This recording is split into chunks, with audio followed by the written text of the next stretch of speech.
Me löysimme täältä Kurikan markkinoilta myös tällaisen kurikkalaisen kulttuuripersoonan, monitoimimiehen, televisiosta tutun Raimo Vakkurin. Minkälainen on markkinafiilis? Erittäin hyvä, koska mä olin aamulla jo mun vaimoani kävelyttämästä. Se on erittäin harvinaista, että hän haluaa lähteä markkinoille. Me oltiin syömässä tuolla hirvisoppaa ja sitten mennään vielä huomennakin syömään. Nyt mä oon niin kuin enemmän vapaalla. Nyt mä vaan kierrän. Joo. Ja ihanko nyt sitten sattumalta osuit tähän kirjastoautojen läheisyyteen? Ettiin tätä aivan hourees. Mutta sitten joku mua etsii ja se olit sinä, joka etsii mua ja sitten tuo, joka kuvaa. Niin päin se meni.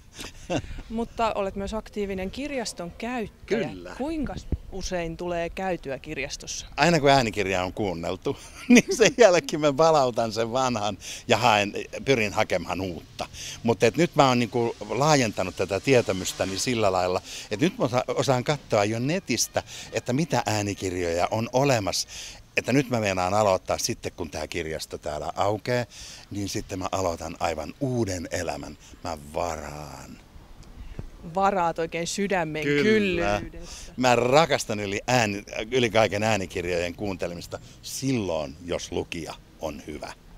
Mutta se pitää olla tosi hyvä. Kehtaisiko tähän kysyä, että mikä on suosikkilukija? En mä sano.